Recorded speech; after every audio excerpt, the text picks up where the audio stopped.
Es decir, antes de la reforma a la Constitución en el año 2006, solo podían formar sindicatos los empleadores y trabajadores privados y los trabajadores de las instituciones oficiales autónomas. Ya con esa reforma que se hace a raíz de la ratificación del convenio 87, del convenio 98, el convenio 154 de la OIT, entonces se va ampliando el número de sujetos que pueden formar asociaciones profesionales o sindicatos.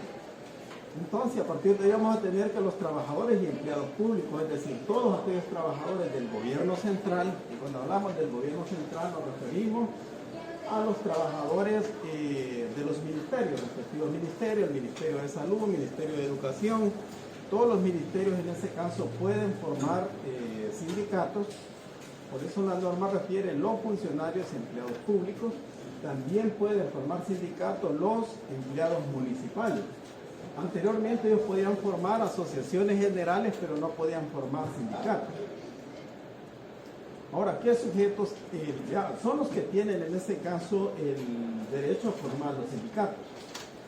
Están excluidos, de acuerdo a la misma Constitución, a formar asociaciones profesionales o sindicatos los miembros de la Fuerza Armada. Es decir, miembros de la Fuerza Armada no pueden formar sindicatos, los miembros de la Policía Nacional Civil no pueden formar sindicatos, pero ustedes han oído hablar, en el caso de la policía, que hay un sindicato de trabajadores administrativos.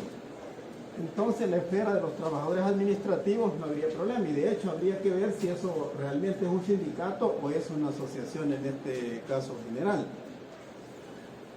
Y también en este caso están excluidos de formar sindicatos los miembros de la carrera judicial, es decir, todos los jueces de paz. Entiendo que los secretarios también integran la carrera judicial, por lo tanto estarían excluidos de formar sindicatos. No van a formar sindicatos también servidores públicos que ejercen un poder de decisión. Sí, los jueces obviamente tienen un poder de decisión, pero pueden haber en ese caso, digamos, jueces en la esfera administrativa que tengan un poder de decisión, por lo tanto estarían excluidos. Entonces habría que entender que el caso del Tribunal Supremo Electoral, si hace funciones jurisdiccionales, tiene un poder de decisión. También van a estar excluidos los empleados cuyas obligaciones son de naturaleza altamente confidencial, es decir, empleados de confianza, pero a nivel, estamos hablando nosotros de empleados públicos. Los trabajadores obviamente de confianza en el sector privado pueden, siempre y cuando el sindicato autorice que ellos ingresen a un sindicato. ¿Quiénes más están excluidos? Los funcionarios y empleados públicos comprendidos en el inciso tercero del artículo 219 de la Constitución. Van a estar también excluidos los trabajadores del Ministerio Público, los fiscales, ¿verdad? Los fiscales no pueden formar sindicatos, no pueden formar sindicatos los defensores públicos tampoco. No obstante, en el caso de la Procuraduría hay un sindicato, pero hay que ver si tiene que ver con el caso de los procuradores. En el caso de la Fiscalía puede haber un sindicato, siempre y cuando no sean fiscales, obviamente que ellos son los que van a estar excluidos. Y eso podemos decir que son las personas excluidas para efecto de poder formar sindicatos. Ahora, en el caso de estas personas que están excluidas, ¿qué mecanismos de defensa tienen para defender sus derechos? Que sería una pregunta importante que uno se tendría que formular. De hecho, aquí hay preguntas guías, pero esas preguntas guías yo no las mencioné de entrada. Cuando digo preguntas guías, son las preguntas guías del tema que nosotros ahora estamos trabajando, como ya es el tema en este caso de los sindicatos desde el punto de vista del Código de Trabajo y la Constitución. Entonces el asunto es aquí, ¿cuál es el mecanismo de defensa con el que cuentan estas personas para defender sus derechos? Obviamente yo entendería que estas personas, si hablamos de jueces, ¿qué instrumentos cuentan? Ninguno, porque hacen derecho, no pueden hacer uso de un derecho, pueden hacer uso, del derecho de asociación general, porque los jueces saben que hay asociaciones de jueces y magistrados, conocidos como un juez, hay asociaciones de jueces para la democratización de la justicia, estaba el caso del Foro Democrático de Jueces, pero son instituciones que quedaron obviamente con la llegada del autoritarismo, o el ascenso del autoritarismo, eso no tiene ningún protagonismo. Esas asociaciones de jueces también, ¿verdad? Entonces estaban ahí, tal vez buscar una especie de consenso, pueden lograr en algún momento determinado defender sus intereses. pero no lo pueden hacer por la vía de los contratos colectivos. Es decir, contratos colectivos para defender sus intereses no lo tienen. Sí pueden tener otros mecanismos, ya dije, tener reuniones con la alta dirigencia y a veces se logran acuerdos, puede ser han logrado acuerdos tendientes a algunos aspectos o conquistas que tienen sin necesidad de formar parte del sindicato. Entonces quiere decir que sí pueden haber este tipo de asociaciones. Una asociación, por ejemplo, en el caso de generales, perdón, no por la vía de sindicatos, sino de los defensores públicos, pueden lograr alguna bonificación, qué sé yo, cada periodo. Entonces eso pueden ser algunas conquistas que ellos tengan. Por allá decimos, lo hacen desde ese otro nivel, no pueden haber suspensiones de labores, ni pueden haber posibilidades de celebrar contratos, para celebrar contratos de colectivos de trabajo. En otras palabras, ellos no pueden suspender labores como mecanismo de presión, por lo tanto, pueden hacerlo por la vía negociada, para poder en ese caso tener algunos beneficios como trabajadores. Entonces, lo que prescribe el artículo 47 de la Constitución de la República en lo que respecta a los sujetos que pueden formar, en este caso, sindicatos. Ahora entonces preguntémonos nosotros, de conformidad al Código de Trabajo, quiénes son esos sujetos. Tendría que ir al artículo 204 y entender que solamente son los empleados trabajadores privados, los empleadores y trabajadores privados y al mismo tiempo trabajadores de instituciones oficiales autónomas, quienes pueden formar en este caso las asociaciones profesionales. En el caso de sindicatos, federaciones, confederaciones. Ahora, el asunto es, de conformidad al artículo 204, ¿cuál es el objeto de formar asociaciones? ¿Cuál es el objeto de formar asociaciones? El mismo artículo hace referencia a que van a defender los intereses económicos sociales. ¿Cuáles son esos intereses económicos y cuáles son esos intereses sociales?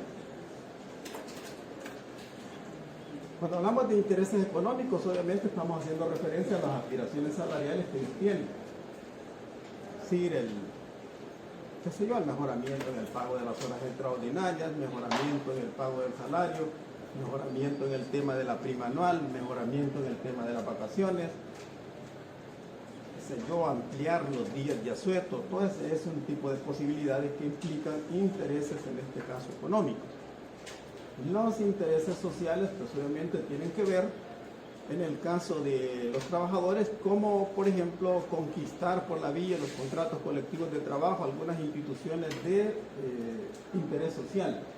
Pueden ser en ese caso algunas clínicas empresariales, podemos ver desde ese punto de vista, para atender el derecho a la salud, tanto física como psicológica. Puede ser en algún momento determinado alguna especie de cooperativo, de despensa familiar, si lo quiere ver desde ese punto de vista. Pueden ser lugares de recreación para hijos de afiliados, qué sé yo. Muchas cosas pueden entrar bajo la perspectiva de los intereses sociales. De hecho, los intereses sociales también pueden entrar en este caso gastos médicos hospitalarios. Son algunas conquistas que los trabajadores de hecho tienen. Entonces, para defender esos intereses, los trabajadores siempre van a tener, obviamente, que organizarse el sindicato. Fuera de los sindicatos es un tanto difícil lograr esos objetivos, aunque se pudieran lograr, pero me parece bastante reducido porque el mecanismo aquí sigue siendo el contrato colectivo de trabajo. El contrato colectivo de trabajo, la convención colectiva son medios para que ellos puedan defender esos intereses económicos, esos intereses sociales, porque tanto en el contrato se pueden pactar aspectos relacionados con mejoras salariales y aspectos sociales también. Una cosa que sí está claro es que asociaciones profesionales no es igual a sindicato, ¿verdad? Sindicato es una especie dentro de asociación profesional. Solo es una parte de la asociación profesional en el caso de los sindicatos. Ahora, digamos que esos son los sujetos que tienen derecho a formar sindicato. Ahora la pregunta es, si ya están en la posibilidad de formar sindicatos, el asunto es qué requisitos debe reunirse para que podamos en algún momento determinado tener un sindicato legalmente constituido. Bueno, y aquí tenemos nosotros que es necesario cumplir con requisitos sindicales. ¿Cuáles son los requisitos sindicales? Aquí hace referencia a elementos humanos, siempre se va a requerir de sujetos corporales en el caso de sindicatos. O en el caso de sindicatos de empleadores puede concurrir una empresa jurídica. una personería jurídica. Y en el caso de las federaciones, confederaciones, se forma por personas jurídicas. Eso sí está claro, ¿verdad? Entonces tenemos nosotros los elementos humanos, tenemos el caso de los elementos jurídicos, es decir, qué requisitos que fija el Código de Trabajo para constituir los sindicatos se deben cumplir. Y el otro punto, los elementos sociales. Recuerden que el sindicato busca su legitimación desde el punto de vista de la interacción que tenga también con una comunidad. Entonces todo eso es lo que le va a dar vida a un sindicato como persona jurídica. Los requisitos van a ser de fondo, los requisitos van a ser de forma. Requisitos de fondo están referidos a la calidad de las personas. Si son sindicatos de trabajadores, por ejemplo, si es un sindicato de empresas que vamos a formar, obviamente son trabajadores subordinados, porque no pueden aparecer trabajadores independientes en un sindicato de empresas. Un sindicato de industria, un sindicato de gremio, tienen que entrar en esa perspectiva. Tener la calidad de trabajadores, así como también las finalidades que se propone realizar la asociación. Si la finalidad es la defensa, el mejoramiento de las condiciones económicas de los afiliados, no solamente que hablamos de sindicatos. Y si la calidad de las personas fuera trabajadores independientes, pues tendríamos un sindicato de trabajadores independientes, naturalmente, con una diferencia en cuanto a la finalidad. Las finalidades ya no irían en la perspectiva esta de defensa, porque la defensa es digamos, cuando los trabajadores, por la vía de los conflictos colectivos de trabajo frente al empleador, pretenden defender intereses económicos. Pero en el caso de los trabajadores independientes, no, pues a quién le van a estar exigiendo mejoras económicas. Yo creo que entraría más en otro tipo de posibilidades de acceder a crédito o por ahí, ¿verdad? Pero no lo podemos ver nosotros desde el punto de vista de los conflictos colectivos de trabajo como tal. Entonces son requisitos de fondo, ya su nombre lo indica, ¿verdad? Van a ser sustanciales, necesarios para la constitución de los sindicatos, pero que tiene que ver con la calidad de las personas y las finalidades que persiga la asociación profesional. Si las finalidades son diversas, obviamente que no va a ser sindicato, son diversas lo que hemos dicho, la defensa, mejoramiento y estudio de las condiciones económicas de los trabajadores, tiene que ser la finalidad del sindicato. Por eso esos requisitos de forma.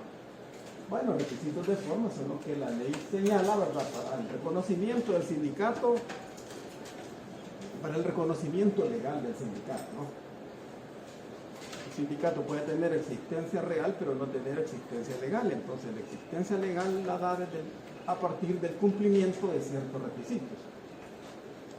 De requisitos formales. Esos requisitos formales son el acto de constitución, el caso de la adopción de estatutos, la obtención de personería jurídica, van a ser requisitos de contenido formal que debe cumplir un sindicato para estar reconocido en la ley.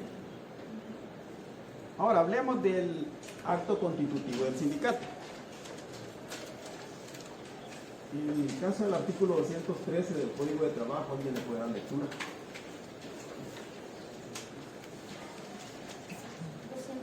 213, sí. De la reunión inicial de constitución de un sindicato se debe levantar un acta de fundación en la cual se expresará la fecha y el lugar de la reunión, los nombres y apellidos de todos los constituyentes, nacionalidad, documento de identidad, domicilio, actividad que ejerzan y que los titulen. Literal B, el nombre, objeto, clase y domicilio del sindicato. Si se trata de un sindicato de industria, se deberá indicar el nombre y las actividades económicas a las que se dedican las empresas en donde los trabajadores prestan sus servicios. Literal C, la designación de una junta directiva provisional que deberá incluir como mínimo un presidente, un vicepresidente y un secretario, pudiéndose designar también provisionalmente un tesorero y un fiscal, y cualquier otro dato que los interesados busquen conveniente. Los interesados podrán solicitar la presencia de un notario o de uno o más delegados del Ministerio de Trabajo, quienes certificarán el acta de fundación en el mismo momento. Bueno, el acto constitutivo quiere decir que lo configura un acta de fundación, y el acta de fundación, el artículo 113, nos dice a nosotros qué requisitos debe de constituir, quienes pueden comparecer a solicitud del sindicato para darle formalidad, en ese caso, al acto. Entonces nosotros aquí tenemos que el acto constitutivo lo va a configurar la primera asamblea no oficial que tiene el sindicato de trabajadores, ¿no? Y en ese caso los sindicatos deben de expresar el animus asociandi, es decir, el ánimo que tienen pues obviamente de formar un sindicato. Ahí se expresa en esa acta, así como también los fines que persiguen, que en ese caso es la defensa de sus intereses económicos, sociales y culturales. De acuerdo al artículo 213, eso ya decimos nosotros requisitos que debe de cumplir el acta de fundación. Hay que poner mucho ojo en esto. Esta pregunta está en el examen de notariado que acaba de pasar, salió y alguien me estaba llamando a mí para que le dijera qué pasaba aquí. También hay preguntas de derecho, de procedimientos administrativos saliendo ahí sobre cuestiones de apoderado. Una cuestión tan insignificante que ustedes la ven, pero lo pueden vacunar en el examen de notariado. Porque como ayuda limitado, usted no pasa la segunda pregunta si no agotó la otra. Y si usted ya anotó mal, pues obviamente que es una cuestión ya de falla, ¿no? Entonces tenemos aquí el contenido de esa acta de fundación. Su nombre le indica el caso de fecha y lugar de reunión. En ese caso no es muy complicado. Yo no sé si alguien ha tenido alguna experiencia aquí sobre ese punto. Pero definitivamente una vez unos trabajadores decidieron constituir un sindicato y nos tuvimos que ir a la cancha de basquetbol del antiguo círculo estudiantil, después que fue el INCUBE, y yo no sé cómo diablos le llaman ahora. Pero la cuestión es que ahí se tuvo que ir al grupo de trabajadores porque usted tiene los 35 trabajadores ahí presentes, ¿no? Y sobre eso comienza en el acta. Y el acta, como dice, lugar y fecha, qué sé yo, en la ciudad de San Miguel a las tantas horas, ¿verdad? Ante mí, fulano de tal, ante mí, ¿verdad? Fulano de tal, abogado y notario del domicilio de tal lugar, comparecen los señores fulano y comienzan a decir todos los comparecientes ahí, y luego quienes me dicen, ¿verdad? Y luego que me dicen, ¿verdad? Que el ánimo, ¿verdad? Que están interesados en formar un sindicato que llevará por nombre esto y esto, y que su objeto, y por ahí va el asunto, ¿no? Entonces comenzamos con ese lugar y fecha de la reunión, como está diciendo, lugar y fecha de reunión. Usted va a tener 35 trabajadores ahí reunidos como notarios, si no han llamado, como delegado del Ministerio de Trabajo y Previsión Social. Luego dice el nombre y apellido de todos los constituyentes, lo que yo dije, ¿verdad? En la ciudad de San Miguel, a las tantas horas del día tal, ante mí, fulano de tal, comparecen, y comienzo a decir quiénes son los que comparecen, a identificarlos con su documento, único de identidad, el domicilio, la actividad que ellos ejercen, porque tienen que decir obviamente que son trabajadores de la empresa tal si van a formar un sindicato de empresa. Porque no va a estar formando parte del sindicato de la empresa el ingeniero Chaparrastic, ya es que trabaja en la Universidad de El Salvador, por ejemplo. Entonces es lógico, por lo tanto tiene que decir qué tipo de actividad es que lo está vinculando. Y si es un sindicato de industria, que lo vincula a qué actividad económica, puede ser comercio, industria, servicio, o no sé en qué contexto. Ahí se está constituyendo el sindicato de industria. Y si es de gremio, pues obviamente el oficio, la profesión que lo vincula a ellos. Va a quedar eso establecido en ese. Luego le va a decir a uno qué nombre va a llevar el sindicato. Si no, le van a llamar sindicato de empresa, sindicato de trabajadores de empresa del ingeniero Chaparrastic, ese es el nombre que pudiera llevar un sindicato. Luego el objeto, ¿cuál es el objeto que va a tener el sindicato? Ajá, ¿qué tipo de objeto va a tener el sindicato? Beneficiar a los trabajadores. Mejoramiento económico, social, ¿no? Sí, fíjense que el mismo artículo 204 le dice cuál es el objeto. ¿Para qué? Dice, ¿le van a defender? ¿Para qué? ¿Tienen el derecho a asociarse libremente? ¿Para qué? Ese es el objeto. Ese es el objeto. Para la defensa de intereses económicos, sociales, hablar. Ese es el objeto que tiene el sindicato. Entonces, eso es lo que van a plantear en el acta de fundación. Luego, la clase. Cuando hablamos de clase, ¿a qué nos estamos refiriendo? En el caso del artículo 208 que ya leímos anteriormente, dice cuáles son las clases de sindicato que reconoce el código. Entonces, si es sindicato de empresa, sindicato de gremios, sindicato de industria, de empresas varias, como quieran. o si fuera de trabajadores independientes tendría que decir que es el plazo. Domicilio, obviamente el sindicato va a ser un sujeto de derechos y obligaciones, por lo tanto debe tener un domicilio donde lo van a demandar o donde él obviamente ha fijado como lugar de domicilio. Luego ahí va a decir, ¿verdad?, que por votación de ellos deciden conformar su junta directiva provisional. ¿Quiénes van a conformar esa junta directiva provisional de conformidad al Código de Trabajo? Ahí le va a decir, el artículo 213, ahí le dice quiénes forman la junta directiva provisional.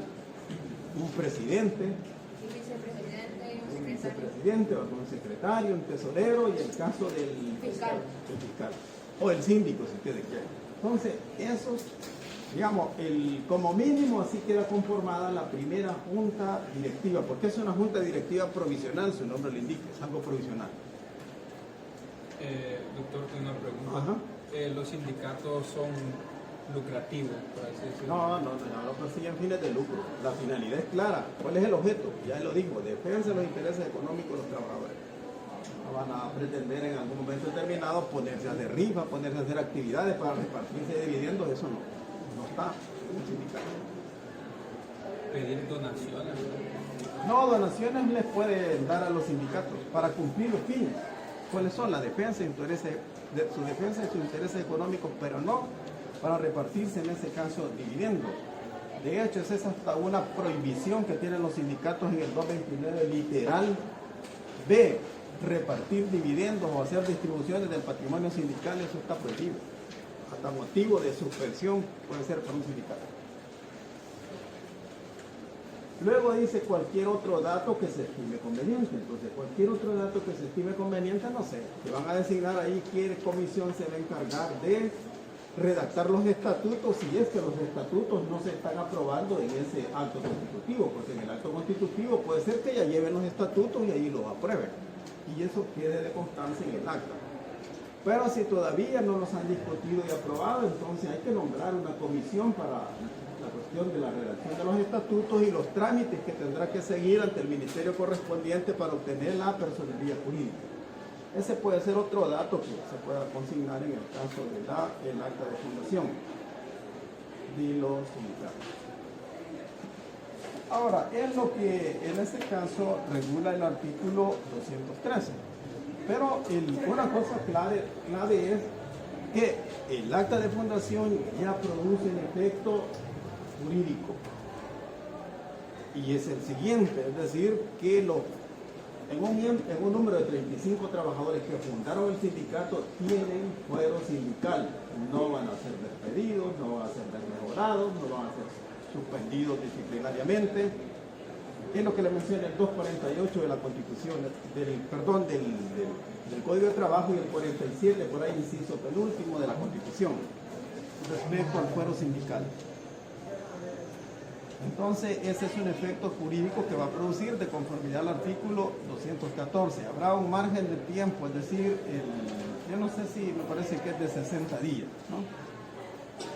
60 días después del acta de fundación tienen ellos el derecho al fuero sindical. Un número máximo de 35 trabajadores. Ahora, es lo que tenemos con relación al caso del artículo 214. Y ahí dice el 215 que en la misma reunión o en una reunión ulterior, es decir, después de esa, pueden entrar ellos a discutir todo lo que tiene que ver con los estatutos. Y el artículo 216 que hace referencia a reserva, a quienes le corresponde seguir el procedimiento para obtención de personería jurídica si no se ha dicho nada en el acta de fundación. Va a ser naturalmente el presidente o el secretario del sindicato quienes están obligados a seguir los trámites para obtención de personería jurídica del sindicato.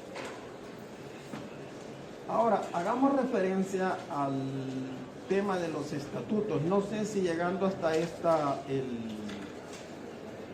momento hay alguna pregunta o comentario que podamos hacer con relación al caso del aspecto legal de los sindicatos.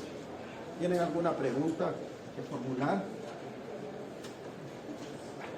Algo que consideren. Doctor, al momento de fundar el sindicato, ¿esta tiene que ser en acta simple o en una plataforma? No, puede ser en una, no necesariamente en el que vaya sentado en el caso del protocolo. Y Puede ser en un acta, o como usted quiera, puede ser un acta notarial o puede ser en ese caso. Pero lo que usted está diciendo como una especie de escritura de constitución y que la... Y en este caso se publicaría en el diario oficial o no, porque eso Sí, no... todo ese trámite hay que, la personería jurídica una vez obtenida hay que publicarla en el diario oficial para conocimiento de terceras personas. Recuerden que el sindicato nace como persona jurídica. Y como persona jurídica el sindicato puede en algún momento determinado, en nombre del sindicato, ir por ejemplo a una comercial a pedir una computadora, a comprar una serie de cosas y las va a comprar al crédito. Entonces necesitamos desde esa perspectiva pues, que tenga una existencia legal el sindicato. Para poder ser, si incumple, pues poder ser demandado ante las autoridades pertinentes. Así que son trámites que necesariamente hay que hacer. Para poder contratar colectivamente también debe tener personería jurídica. Si no la tiene, no puede contratar. Por eso es que la personería jurídica, una vez obtenida, se inscribe en el registro correspondiente.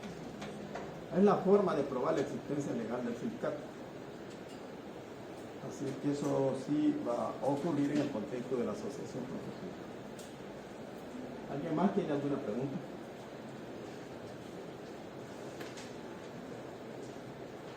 Bueno.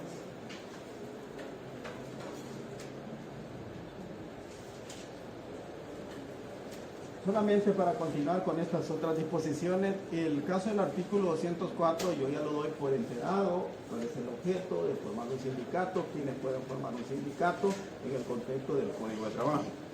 En el caso del artículo 205 yo lo estuve remachando porque esa es parte de la libertad sindical que hemos visto en su momento, ¿verdad? No se puede coaccionar, ahí está la libertad sindical en los aspectos negativos, en el aspecto positivo también, frente a quienes, frente al Estado, frente al mismo sindicato, frente al empresario.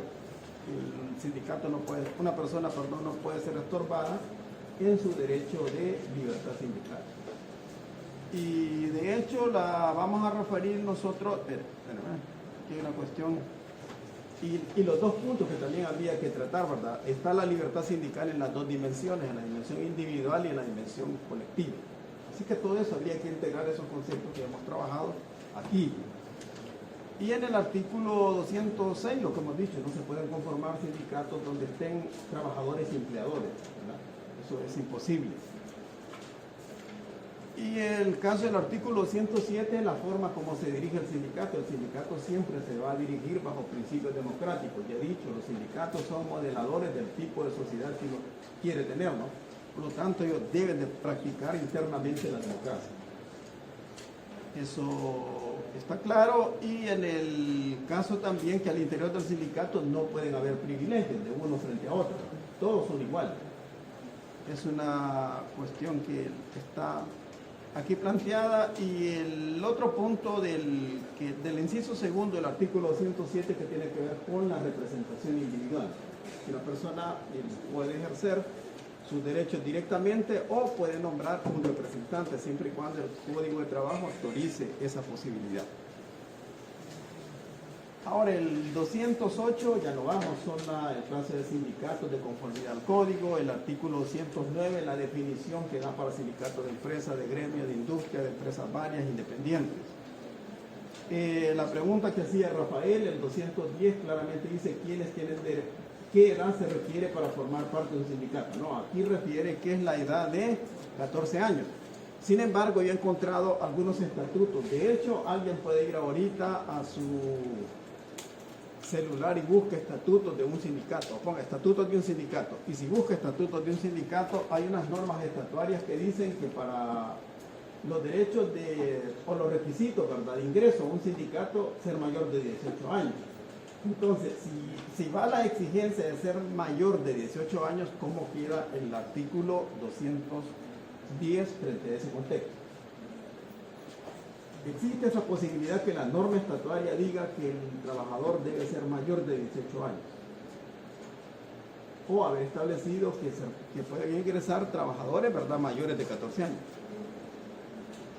¿Hay una violación o no al principio de igualdad en ese contexto o cómo lo vemos?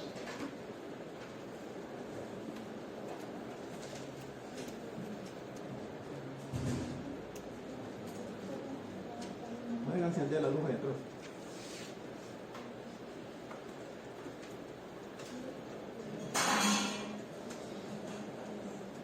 Sí, ¿qué tipo de comentario tenemos ahí o razonamiento podemos hacer a la luz del artículo 210 y lo que algunas normas estatutarias dicen? El requisito de ingreso al sindicato será que la persona sea mayor de 18 años.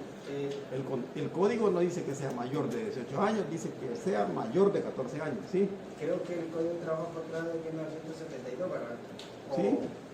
Sí, en entonces, 1900. Quizás en ese tiempo, como recordemos que antes uno ya comenzaba a trabajar desde los 11 años, 12 años, digamos, ahí en las cafetaleras o cosas así, comenzaban a trabajar, entonces quizás por eso establecieron que podía ingresar a un sindicato desde los 14 años.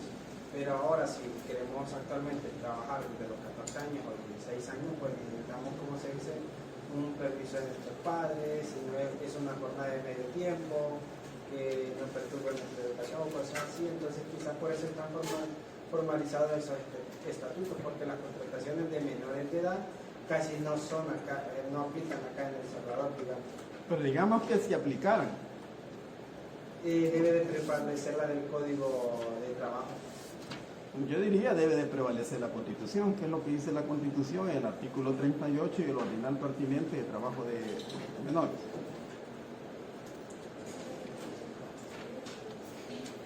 ¿Qué dice el ordinal 10? Los menores de 14 años, los que habiendo cumplido esa edad, sigan sometidos a la enseñanza obligatoria en virtud de la ley, no podrán ser ocupados en ninguna clase de trabajo.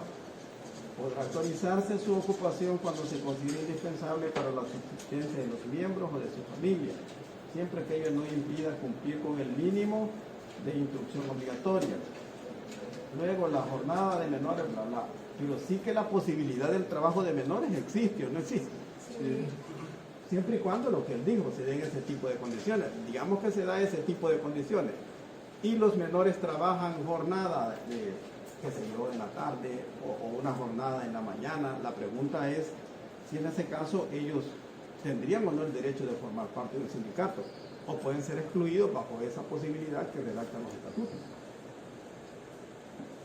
Digo esto porque la creencia de la niñez adolescencia anterior y hoy ley Crecer Juntos era la siguiente: los menores no pueden ser utilizados en ninguna actividad. Decía la ley de niñez y adolescencia. Vino a la sala de lo constitucional y les metió un criterio de interpretación y le dijo que la Constitución no decía eso. La Constitución dice lo que estamos diciendo, ¿no? Que los menores pueden en ese tipo de contexto trabajar. Y hasta la misma ley Crecer Juntos dice que tienen derecho a la seguridad social y que tienen otro tipo de derechos también. Lo posibilita. Entonces el asunto es, ¿pueden en ese caso cómo conciliamos nosotros lo que una norma estatuaria nos diga en ese contexto y lo que está previendo el artículo 110 del Código de Trabajo? Y digo eso porque es una pregunta que vi en el tema de los estatutos. Quiere decir que los estatutos no tienen límite alguno. Los que elaboran los estatutos lo pueden hacer como se les pega la gana. Les pregunto, ¿lo pueden hacer como se les pega la gana o en el caso de la redacción de los estatutos tiene un límite legal o constitucional? Tiene un límite de acuerdo a la ley, porque al momento de redactar los estatutos no pueden ir implementando también los de ir incluyendo personas, ¿verdad? Ya sea de color, raza o sexo, cualquiera de esos. O excluyendo mujeres o excluyendo también en ese caso, como que diga este sindicato solo va a estar requisito para ingresar al sindicato ser hombre y ser mayor de 18 años. Implicaría una vulneración al derecho de mujeres. Sí. O diría, por ejemplo, los mayores de 60 años no pueden formar parte del sindicato. Implicaría también una especie de exclusión de personas. Entonces el asunto es si ese tipo de posibilidades, que sí existe, no sé si alguien encontró en las normas estatutarias eso de que los trabajadores tienen que ser mayores de 18 años. Sí, dice, para ser miembro del sindicato, ahí va. ¿Y ese qué clase de sindicato sería? Porque habría que ver si ese formato es nacional o es internacional, porque si fuera internacional tal vez ahí tendríamos problemas. Pero alguien puede entrar y revisar los estatutos del sindicato de trabajadores de ANDA, que se conoce como Z. Sindicato de Empresa de Trabajadores de ANDA se llama, por eso se abrevia Z.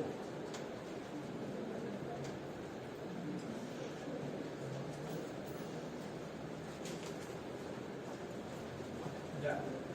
¿Entró? Sí.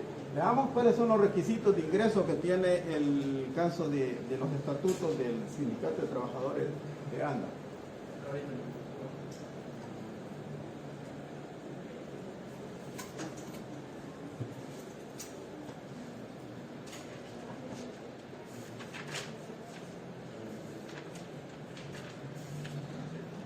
Generalmente comienzan diciéndonos con el domicilio, la clase del sindicato, luego siguen diciendo ellos el caso del objeto del sindicato, después del objeto del sindicato entran ellos a revisar en ese caso los requisitos de admisión o los requisitos para ser miembro, para luego destaparse cuáles son los derechos y obligaciones de los miembros y luego continuar con las sanciones que se imponen a miembros.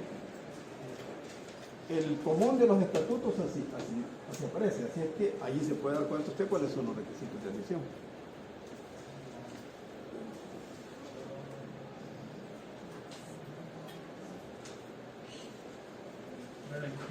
Es bastante amplio. El preámbulo de los fines o objetos. Finalidades. No, después de finalidades, abajo va a estar los requisitos para ser miembro. Dice, doctor, un pequeño paréntesis, de hecho estaba entrando en importante transparencia de todo el gobierno de El Salvador y ahí hay un modelo de estatuto de sindicato, un modelo general. Sí, que tiene el Ministerio de Trabajo. Que es el que maneja el Ministerio de Trabajo y de hecho, revisando ese modelo, habla y dice los requisitos, por ejemplo, ser mayor de 18 años. ¿Verdad? Entonces seguimos en la misma lógica, cómo queda el caso del artículo 210 en ese contexto para un trabajador mayor de 14 años. Bueno, que les quede para resolver el asunto. Veamos con el tema en ese caso de los estatutos. ¿Qué son los estatutos de acuerdo a esto? Normas, principios que regulan de modo abstracto. En ese caso, obviamente que los estatutos son normas, ¿no? Y como lo tanto, los estatutos son como una especie de ley, digamos, la ley fundamental del sindicato. Y si es una ley del sindicato, entonces tiene que ser una previsión general abstracta. Y cuando decimos previsión general abstracta, porque en tanto ley que aplica para los que están miembros presentes y para los que ingresen en el futuro al sindicato, ¿no? Por eso es que aquí se refiere, ¿verdad?, como normas, principios que están regulando el qué, de modo abstracto, ¿verdad?, y para el futuro la estructura, en ese caso interna del sindicato, el funcionamiento, la actividad externa. Entonces, cuando nosotros hablamos de la estructura interna, ¿a qué nos referimos? ¿Qué es una estructura interna de un sindicato? Marielos, ¿qué es una estructura interna de un sindicato? Si yo les preguntara cuál es la estructura interna de la Facultad Multidisciplinaria aquí, en El Salvador, el entramado y el enrejado, ¿cuál es?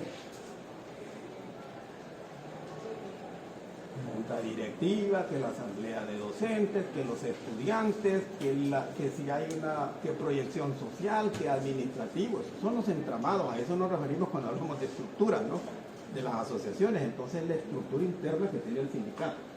O sea, la estructura interna, si el gobierno sindical va a ser, ¿verdad?, a través de una junta directiva general, una junta directiva seccional, una asamblea general, una asamblea seccional, esa será su estructura interna. El funcionamiento y actividad externa, es decir, cómo funciona internamente. Internamente los estatutos van a decir cuáles son las atribuciones de la junta directiva, cuáles son las atribuciones de la asamblea sindical. En el caso de externamente, es decir, cuál es su programa de acción frente al empresario. Todo ese tipo de cosas, posiblemente que lo va a contemplar las normas estatutarias, y eso es los estatutos, normas de un conjunto de normas y principios que vienen en abstracto y para el futuro la estructura del sindicato. La importancia, obviamente, que los estatutos son el criterio legal de orientación. El sindicato no va a actuar fuera del marco de lo que establecen en ese caso los estatutos, porque los estatutos orientan los fines y también limitan la capacidad del sindicato. Los sindicatos no van a hacer cosas que no estén planteadas en los estatutos, ni los estatutos van a contemplar cosas que no estén en la Constitución ni en las leyes. Porque los sindicatos son entes autónomos, pero no soberanos. Entonces, si no son soberanos, quiere decir que existe una ley que los va a regir, y en ese caso es la Constitución. ¿Cuál es el contenido doctrinario de los estatutos? Normas de la personería jurídica, lo que ustedes iban leyendo ahí en la parte de los estatutos. En el caso del objeto, ya hemos dicho que el objeto puede variar, donde ellos pueden decir, no necesariamente van a decir, mire, que el objeto es la defensa de los intereses económicos comunes, de los intereses económicos y sociales comunes de los afiliados. Y anotan una serie de cosas que ellos tienen por fines, que tienen por objetos, que irían más allá de lo que estamos mencionando. Luego, normas sobre el domicilio, ya hemos dicho que tener un domicilio, normas de admisión, ustedes le dieron allí lectura cuáles son los requisitos, ¿verdad?, de admisión o para ser miembro del sindicato, cuáles son también requisitos de exclusión, cuándo puede ser expulsados, suspendidos los miembros de un sindicato, las obligaciones que tienen los miembros del sindicato, ya más adelante vamos a decir qué tipo de obligaciones pueden ser estas, la estructura interna orgánica, hemos dicho cómo está configurado el gobierno sindical y cómo funciona, normas respecto a cómo se administra el patrimonio, todo eso pues obviamente lo va a contemplar los estatutos. Ahora, ese es un contenido doctrinario, es decir, cómo van las ordenadas, en ese caso las normas, porque ustedes ven normas de personería jurídica, objeto, clase, domicilio, normas sobre la admisión, sobre la exclusión, sobre las obligaciones de los miembros del sindicato, sobre la estructura interna, sobre la forma en que se administra el patrimonio del sindicato. Ahora, veamos el caso del contenido legal. ¿Cuál es el contenido legal de los estatutos del sindicato? Artículo 17 del Código Laboral. Vean ustedes, aquí ya vemos nosotros que los estatutos tienen un límite, porque ¿qué le dice el artículo 217 del Código de Trabajo? Dentro del marco de qué? De respeto a la ley y la Constitución, ¿verdad? O sea, obviamente que ya hemos dicho, no puede los estatutos estar regulados fuera del marco, y para mí eso implica una violación al artículo 3 de la Constitución, el excluir a trabajadores menores de edad. Y el otro punto, o sea que ellos no tienen derecho a la defensa de sus intereses. Yo creo que sería contrario a lo que la misma ley Crecer Juntos dijera si la fuéramos a revisar. Bueno, tienen derecho, ese es otro punto, ¿verdad? Los sindicatos pueden optar por redactar libremente los estatutos, por lo que dijo Rafael, ¿verdad? Que el Ministerio de Trabajo y Previsión Social tiene colgado ahí un modelo de normas estatutarias. Entonces ellos pueden seguir ese modelo o redactar libremente los estatutos, como ellos quieran. Pero independientemente de eso, ¿qué es lo que debe de expresar los estatutos? Clase refiere si a sindicato de industria, si a sindicato de gremio. Denominación, el nombre, ¿verdad?, que tiene el sindicato. El objeto, ya hemos dicho que es la defensa de los intereses económicos, sociales de sus afiliados. El domicilio, pues el sindicato designa. Si se está constituyendo aquí, puede decir que el domicilio será San Miguel. Ahora sí, hablemos de condiciones que deben reunir sus miembros. ¿Cuáles son las condiciones, así sin estar viendo estatutos? ¿Cuáles son las condiciones? Ser salvadoreño. Trabajar para la empresa a la cual está haciendo el sindicato. No me leíste el artículo. ¿Qué dice ahí? Sin distinción de nacionalidad, dice el 204. Si él ya dice salvadoreño, ya está violentando el principio de igualdad por cuestión de nacionalidad. ¿Se dan cuenta por qué hay que llevar la lectura del código a la par? Porque el examen no va a tener el código. No, ¿verdad? Primer requisito es lo que deciden ellos. Para mí es ser mayor de 14 años, no ser mayor de 18 años. El otro requisito es obvio, ¿no? Ser trabajador de la empresa si usted está formando un sindicato de empresa. Eso está condicionado si el sindicato, si los estatutos van a ser del sindicato de empresa. Va a ser trabajador de la empresa. Y otro requisito, que sea un corrupto, que sea aquí o sea lo otro, ¿no, verdad? Ser de honradez notoria, generalmente eso es lo que dicen los estatutos, ¿verdad? Ser de honradez notoria.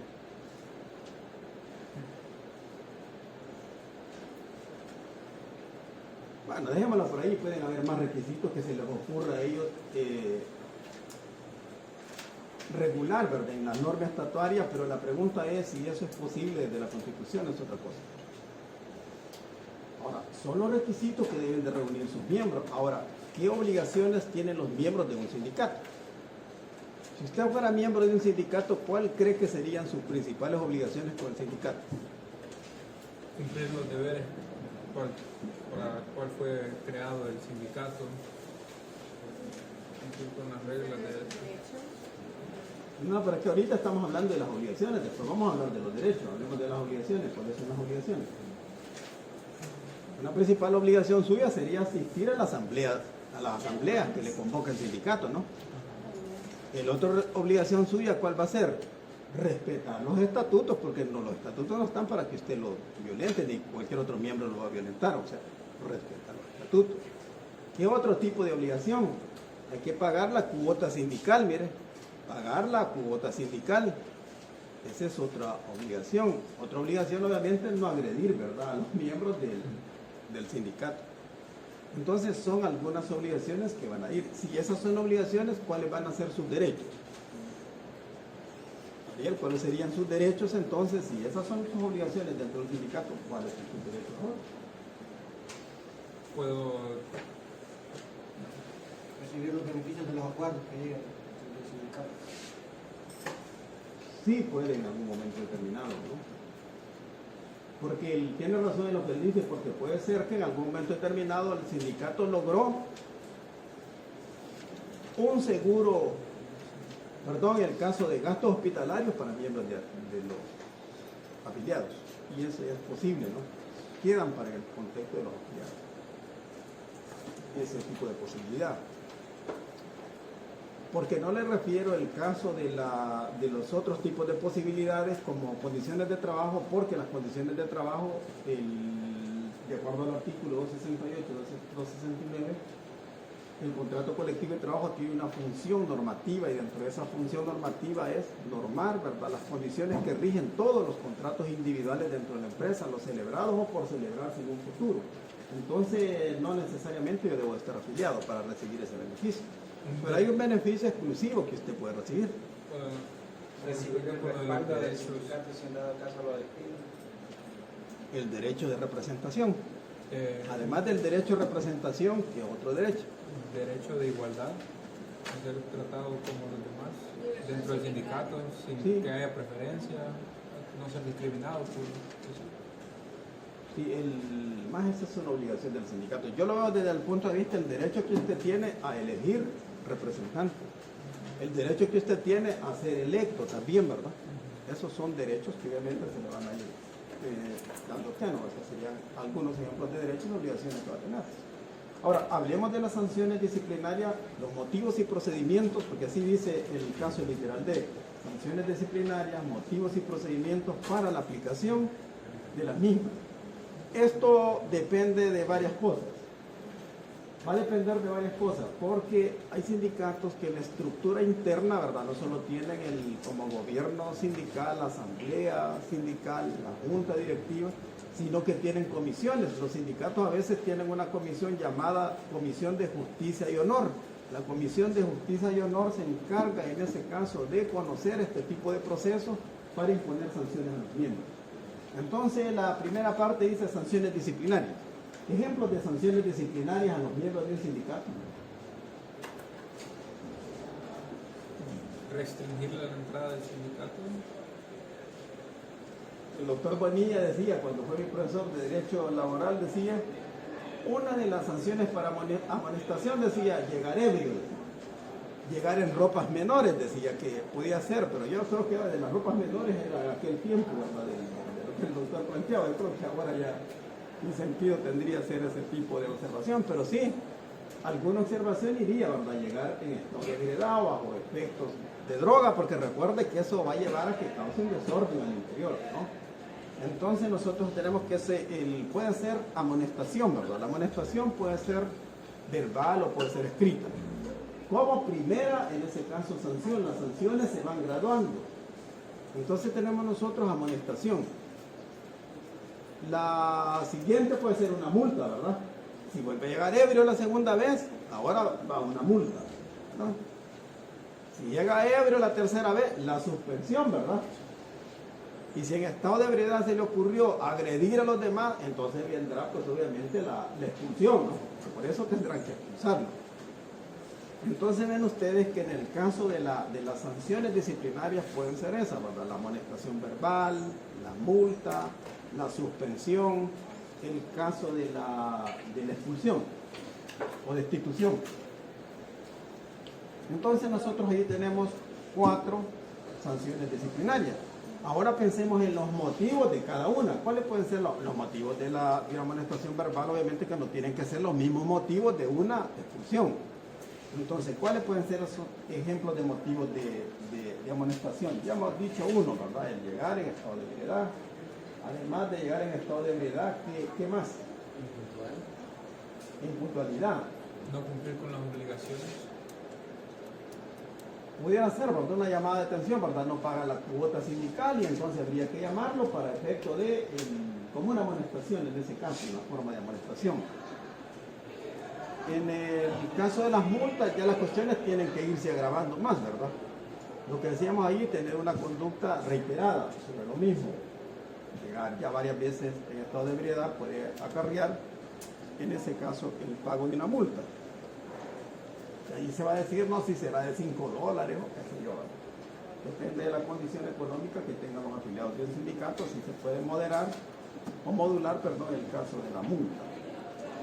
Los casos de suspensión. Doctor, una pregunta. ¿Sí? ¿Y la multa quién la cifra ellos la tienen que poner ahí? Es que tiene que quedar claro en los estatutos, porque usted no puede decir, vamos a poner una multa y dejarla en abstracto, vamos a poner una multa de tanto, ¿verdad?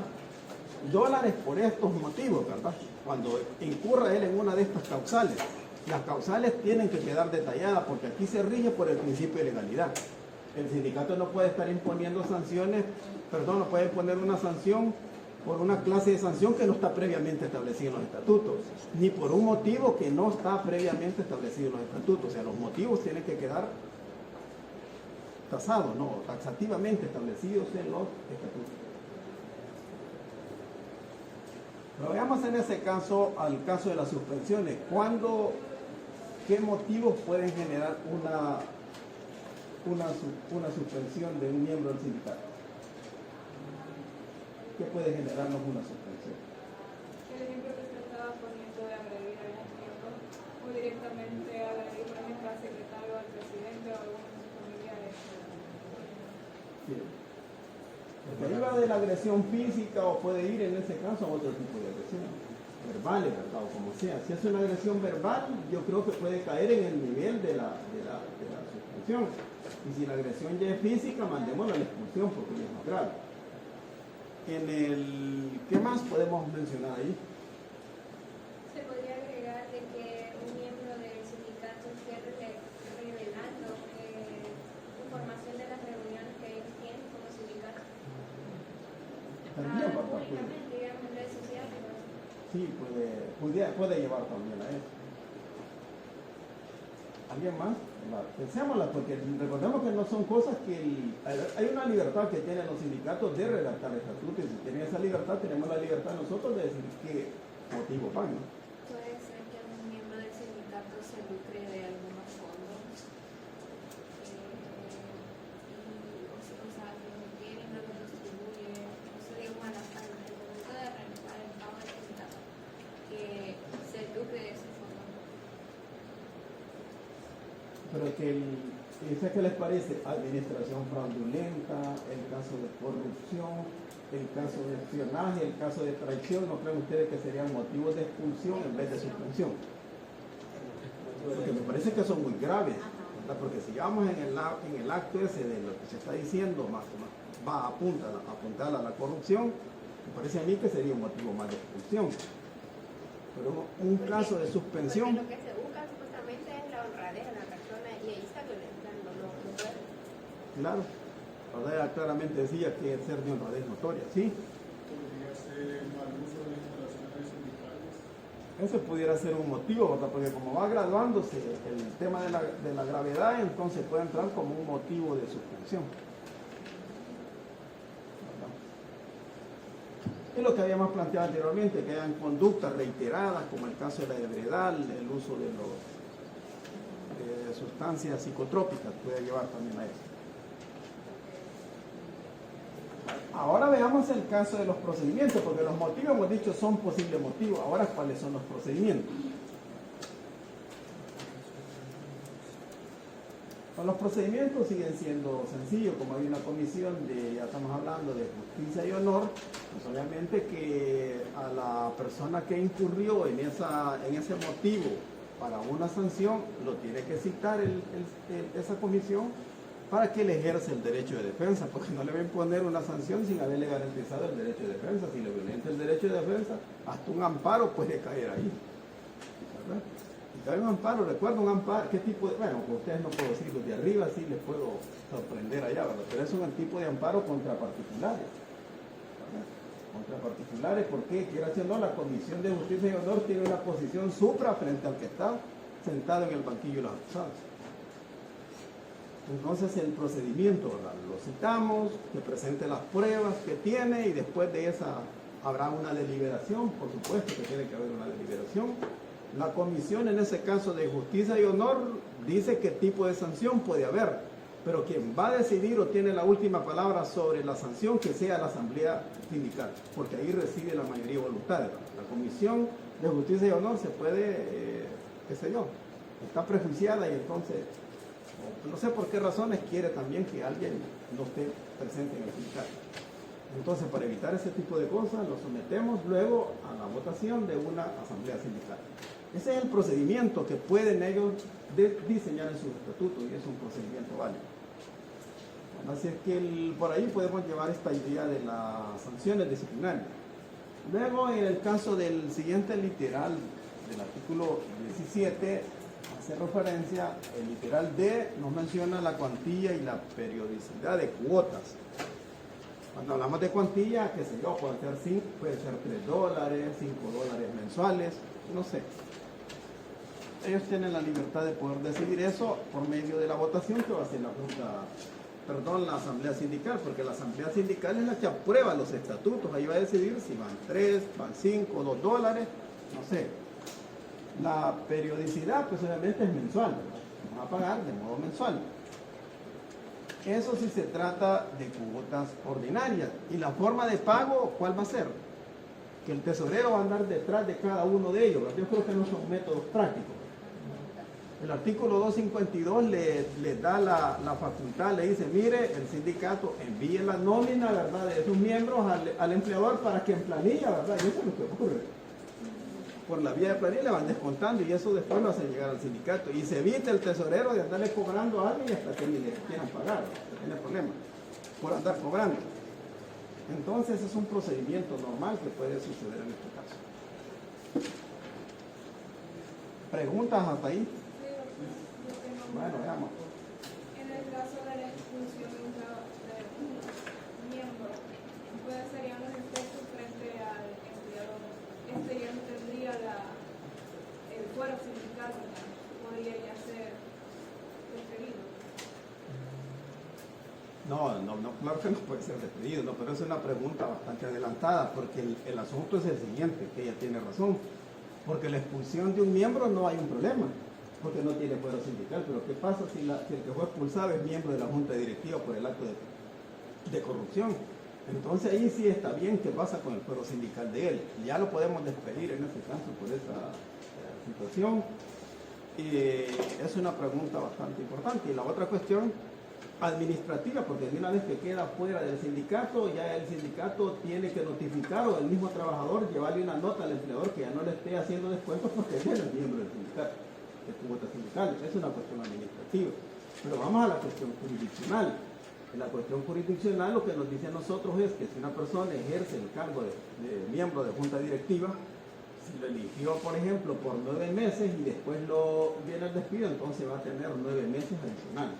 La va a tener completa si él ejerció el cargo por todo el tiempo por el plazo electo. En ese caso que usted menciona es el tipo de posibilidades que hay, que todavía va a seguir amparado con el fuero sindical. En su momento vamos a discutir nosotros de ese tipo de cosas. Porque algunos pueden decir, bueno, ¿y cómo lo van a proteger ahí? Si a final de cuentas la libertad sindical es del sindicato y no es de él, por ahí vamos a debatir. y vamos a llegar a una conclusión en su momento. Sí, la pregunta, como así era adelantada. Veamos el caso del siguiente literal. ¿Alguien puede dar lectura literal? Dice, el procedimiento para aprobar y cobrar cuotas extraordinarias. ¿Qué serían las cuotas extraordinarias?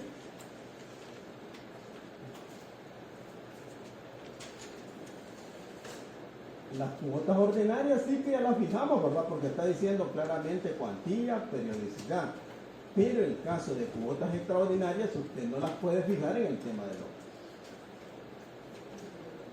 estatutos, ¿no? Por eso le lleva ahí a lo siguiente, ¿no? El procedimiento para aprobar, ¿verdad? Ya no es tan que quedaron regulados los estatutos, porque si quedaron regulados los estatutos, no tendría sentido estar preguntando qué procedimiento vamos a seguir para acordar y aprobar eso. Ajá, porque en el primero sería como es ley para Pero todos. ¿qué se les ocurre a ustedes? ¿Qué procedimiento se puede seguir ahí?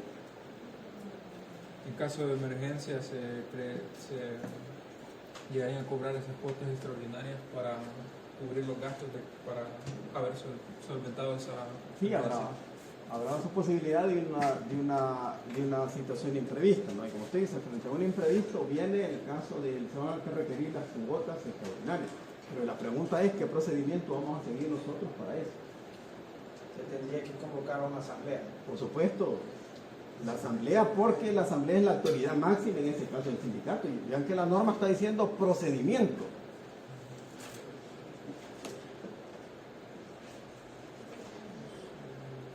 Vean que por eso le dije, traigan el código y vamos leyendo, porque en el examen pueden aparecer cositas así, ¿verdad? Que nos van a distraer en algún momento determinado y nos pueden llevar a pensar que vamos por cosas que son sencillas, como es el procedimiento para aprobar, es obvio. Si lo dejamos a la junta directiva que apruebe la cuota sindical, que apruebe cuotas extraordinarias, ¿qué puede pasar? Puede meter $10, ¿verdad? O cualquier otra cosa se pueden inventar ahí. En cambio, la asamblea sindical que representa la mayoría, ¿verdad? Y que el sindicato se rige por principios democráticos, entonces ¿quién va a tomar esa decisión? Lo tiene que tomar la asamblea sindical, donde residen todos sus afiliados, ¿no? La voluntad de todos los afiliados. Entonces son ellos. Y les van a decir, mire, este es el procedimiento, ¿verdad? Ahora, ¿quién la va a cobrar? No la vamos a ir a cobrar por descuento, porque el gasto puede ser urgente, ¿no? Salimos en mora, nos van a cortar la luz y ¿qué pasa? Vamos a estar esperando hasta que ahora los paguen para hacer el descuento. No, la cuota tendrá que ir ahí inmediata, ¿no? Por el imprevisto que tenemos.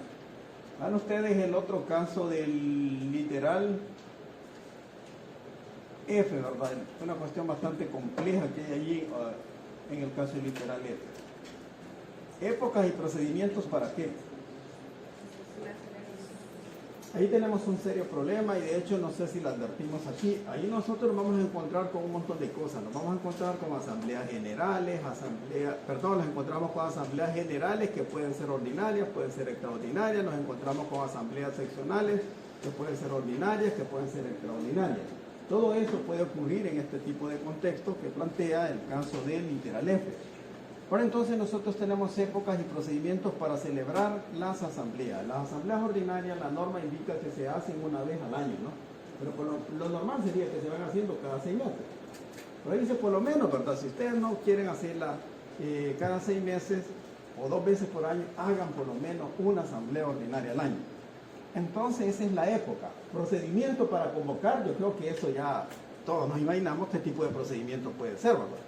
Si el sindicato tiene la página web, obvio que allí va a aparecer, ¿verdad? Las convocatorias que se están haciendo a los afiliados. Porque ahora pensar que por un cartel que le van a pegar en el centro de trabajo, yo creo que eso ya no, ¿verdad? Eso ya no existe, ¿verdad? Entonces vamos a enviar la información en lo que respecte a la página web que tenga, en ese caso, el sindicato, ¿no? Entonces se puede hacer un tipo de procedimiento. Yo no estoy pensando que el procedimiento va a ser que le van a publicar por hojas volantes, que van a publicar por la radio, por la televisión, por los periódicos, nada, ¿no? Sabemos en ese tipo de posibilidad que va a dar para la celebración de asambleas ordinarias y extraordinarias. Ahora hablemos reglamento de las sesiones. ¿Cuáles pueden ser esos reglamentos de las sesiones? Reglamentos que vamos a tener nosotros en el caso de las sesiones.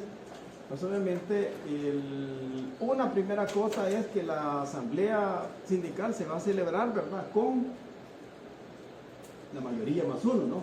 Si nosotros convocamos a todos, pero se llegó el 51%, la asamblea va. Y si llega menos del 51%, no hay que celebrarla, hay que convocar a nueva. Y en la nueva, con los que lleguen, se toman decisiones y son de obligatorio cumplimiento para todos. Simplemente, ¿no? En el caso de los quórum, ¿verdad? Hablando de los quórum, ¿cómo va a ser? Va a ser por mayoría simple o por lo que hemos hecho referencia en el tema de los debates.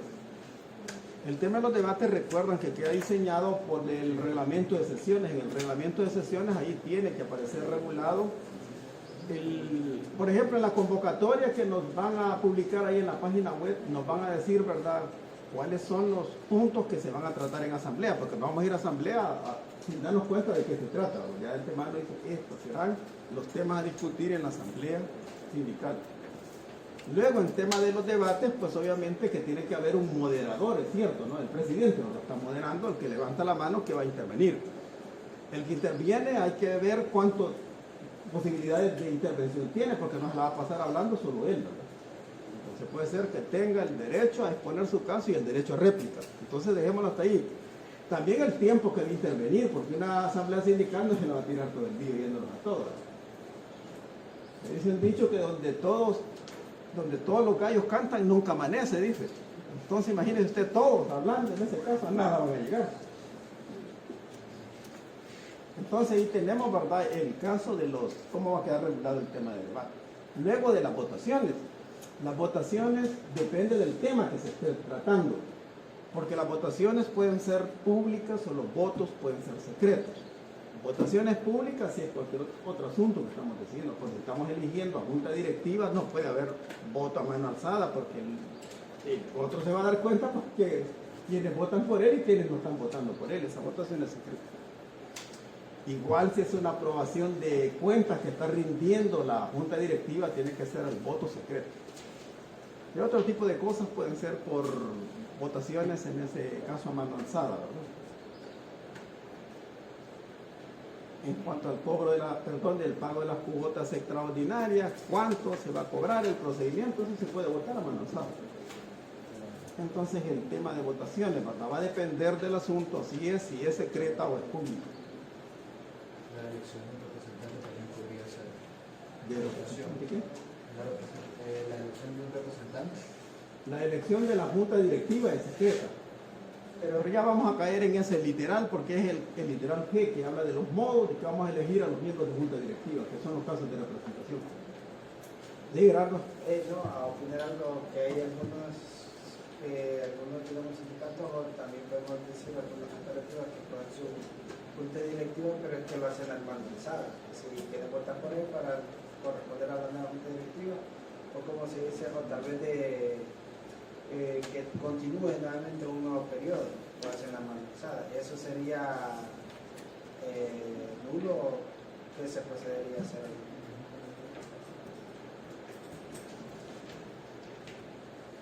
A usted en el caso de en el artículo 222, inciso último, el voto será secreto en los casos de elecciones de miembros de juntas directivas, esa votación, el voto es secreto. Aprobación de memorias o de cuentas que deben de rendir las juntas directivas. En todos los demás casos el voto será público, pero lo que está diciendo, si vamos a elegir representantes, miembros, ya dije, eso es secreto. El artículo 222, inciso último del Código de Trabajo, es que refiere el tema de la votación secreta y de la votación pública. Bueno, ya hemos dicho, la asamblea ordinaria puede ser, ¿verdad?, por lo menos una vez al año, previa convocatoria, y ahí va a depender el asunto, cómo será el que vamos a ir regulando. Ahora, en el caso del literal G, que era lo que él decía, ¿cuáles son los modos de elección y renovación de los órganos directivos? Modos de elección, ¿verdad?, no puede ser a mano alzada, está claro. Tiene que ser una votación secreta.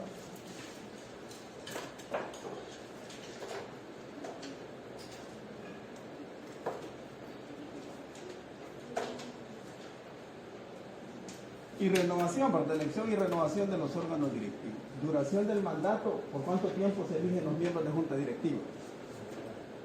Ahí dependería de los estatutos.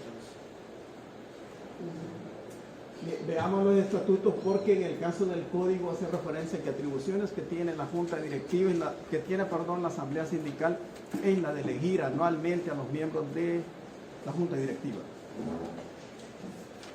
Es la primera atribución que le señala el artículo 221 del Código de Trabajo a la Asamblea General, elegir anualmente a los miembros que integran junta directiva. Entonces quiere decir que se eligen anualmente. Un año, ¿verdad? Por un año se eligen, ¿verdad? No se pueden elegir por 2, 3 años. Aunque un año, ¿verdad? No se puede hacer nada como miembro de junta directiva. Puede ser la reelección, ¿verdad? Puede resultar reelecto. Por eso dice renovación. El profesor Mata, desde que yo practicaba karate, imagínense, ¿hace cuánto tiempo fue? ¿A qué cinta llegó? Yo era tercer dan. Ah, pero esa solo... Yo competí a nivel centroamericano, yo competí a nivel centroamericano. En los panamericanos. No, panamericanos ya no llegué, porque necesitaba tener una... Sí. Yo tengo una pregunta, doctor. No, pero lo que le quiero explicar del señor es que desde que yo tengo memoria, él es presidente de la federación y todavía es presidente de la federación. Usted hace más de 20 años. Los estatutos y los objetivos del sindicato pueden llegar a ser modificables. Sí, ya más adelante vamos a ver eso, la reforma de las normas estatutarias. Son atribuciones que tiene lo. Se pueden modificar, se pueden derogar, se pueden adicionar, ¿verdad? Algunos incisos. Entonces, ahí tenemos, ¿verdad?, la renovación de los... Por duración, hemos dicho, de su mandato, 1 año. Atribuciones, facultades, obligaciones y responsabilidades. ¿Cuáles pueden ser las atribuciones, las facultades, obligaciones y responsabilidades que tiene la junta directiva? ¿Qué tipo de responsabilidad va a ser? ¿Va a ser individual, solidaria? ¿O cómo creen que va a ser la responsabilidad? Y estamos hablando porque hay que administrar patrimonio, ¿verdad? Otro tipo de decisiones que ellos toman. Entonces, yo me parece que las responsabilidades tienen que ser solidarias, no tendrían que ser en ese caso individuales. Bueno, pero dejemos más allá y las atribuciones. Bueno, las atribuciones que tiene la junta directiva, yo creo que el 270 del Código de Trabajo se la da, es negociar los contratos colectivos de trabajo. Esa es una atribución muy importante que tiene la junta directiva de un sindicato. Negociar el contrato colectivo, en ese caso de trabajo, ¿verdad?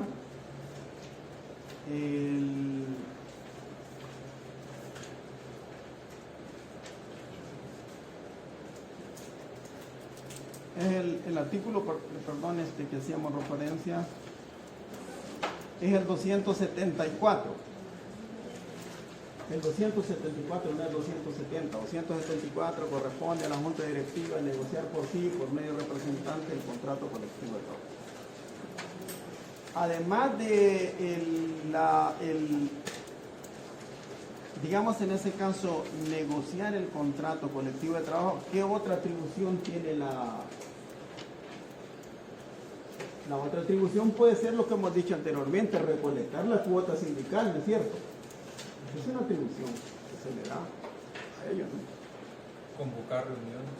Convocar a reuniones, perfecto. Es una atribución que tiene en ese caso la Junta, que tendrá la Junta Directiva. ¿Qué obligaciones tiene la Junta Directiva?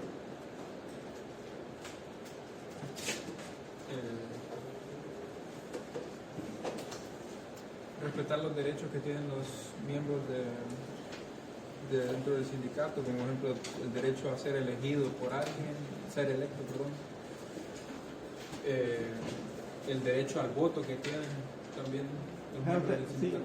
Sí, pero en este caso quizás sería por la vía de respetar esa forma, porque a mí me parece que antes que una obligación es una atribución que ellos tienen, vigilar, ¿verdad? Que el voto sea de modo secreto, que sea de modo individual, es de ellos. También el de conformar una comisión que se encargue de informar o decir al final cuál es el escrutinio final de la votación es una atribución que debe tener la Junta Directiva. Puede ser, ¿verdad? Una Junta Directiva saliente que haga ese procedimiento para la entrante, ¿no? Pero en el caso de las obligaciones, veámonos en el nivel de lo que decían anteriormente de cero corrupción y otro tipo de cosas. ¿Qué implicaría para que las cuestiones fueran manejadas de modo transparente en cuestiones de administración del patrimonio sindical?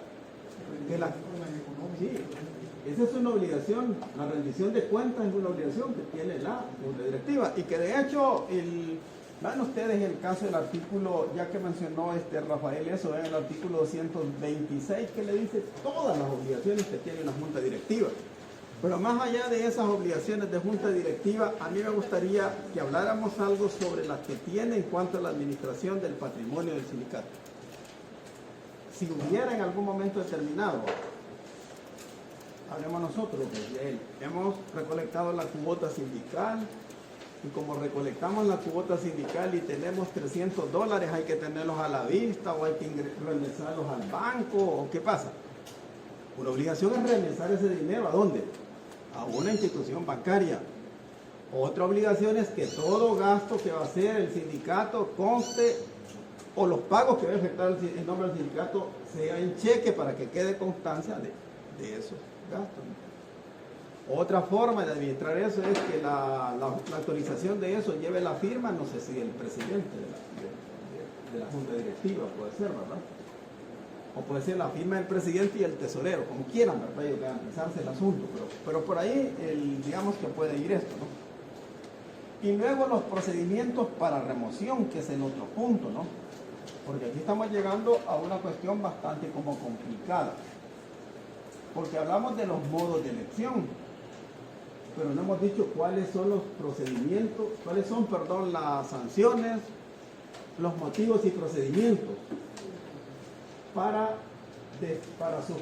destituir, mejor dicho. Aquí no se trata de suspender, para destituir a miembros de la Junta Directiva de un sindicato.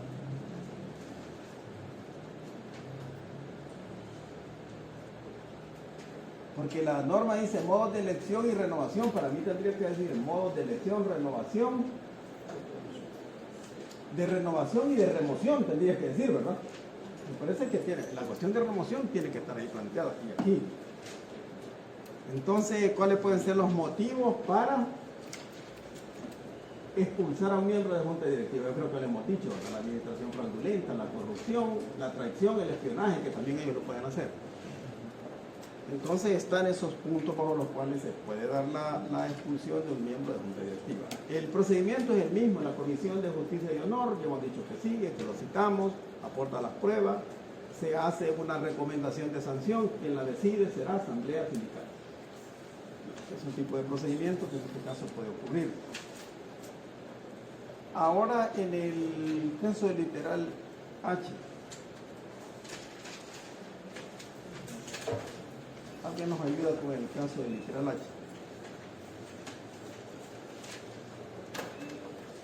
Las reglas. Las reglas para la administración de los bienes y los fondos sindicales para la expedición y ejecución de los presupuestos y presentación de balance y expedición de finiquitos.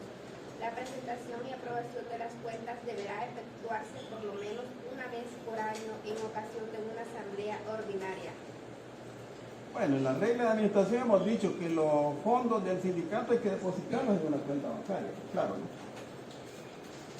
Ya está claro que los gastos deben de constar en cheque, ¿quiénes deben de firmar el cheque? Esto será muy importante. Y luego para la expedición y ejecución de los presupuestos.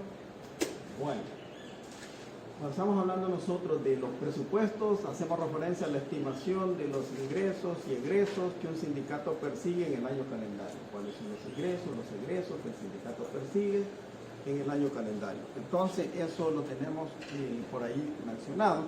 Ahora, la pregunta tendría que ser, ¿verdad? Si yo voy a decir, mira, el presupuesto del sindicato va a ser este, por lo menos hago una estimación, ¿verdad?, de gastos, ingresos que habrá en ese tipo de periodos.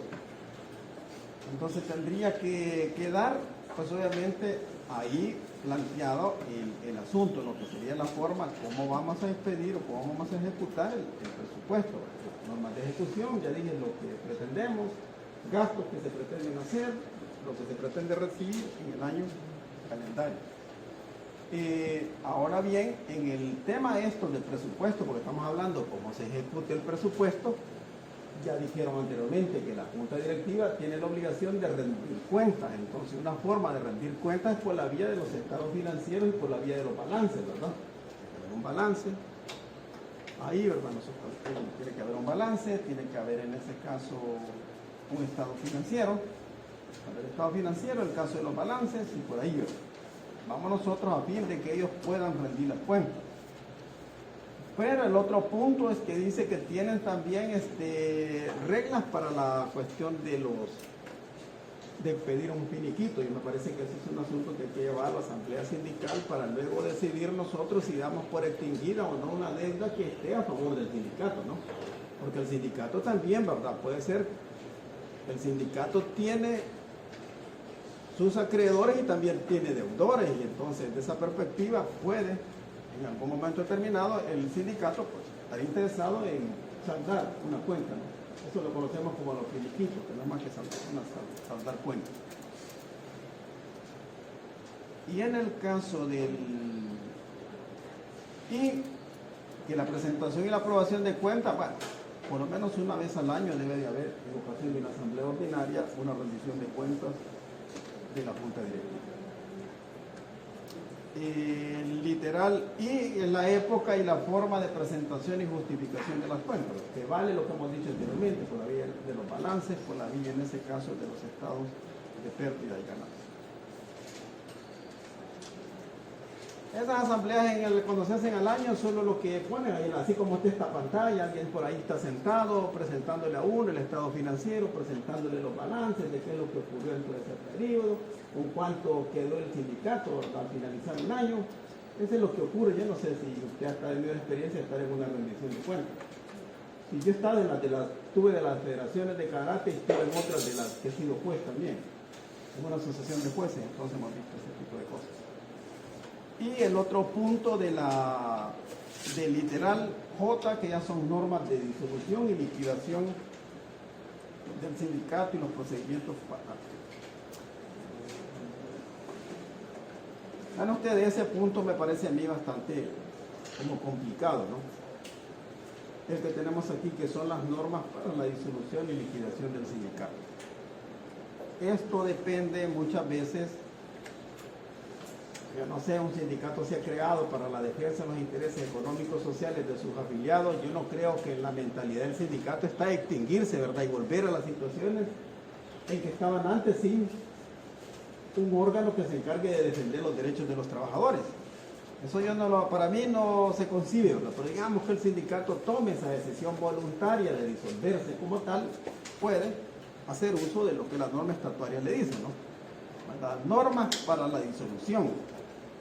Y las normas para la disolución generalmente puede ser, porque vamos a hablar del procedimiento, que de hecho, en el artículo que les leí anteriormente hace referencia a que la disolución del sindicato, en la disolución del sindicato no opera una representación por delegación, ¿verdad? Si vamos a acordar la disolución del sindicato, entonces no procede la representación por delegación. Y representación por delegación es cuando hay o existen seccionales en los sindicatos. Por ejemplo, hay un sindicato en El Salvador que es un sindicato, vamos a decir, de industria, con su centralidad en San Salvador, las seccionales en Santa Ana, las seccionales en San Miguel. Y entonces implica que los afiliados o miembros de la asamblea sindical seccional no van a estar yendo todos a una asamblea general que haya en San Salvador. Para eso se nombran delegados.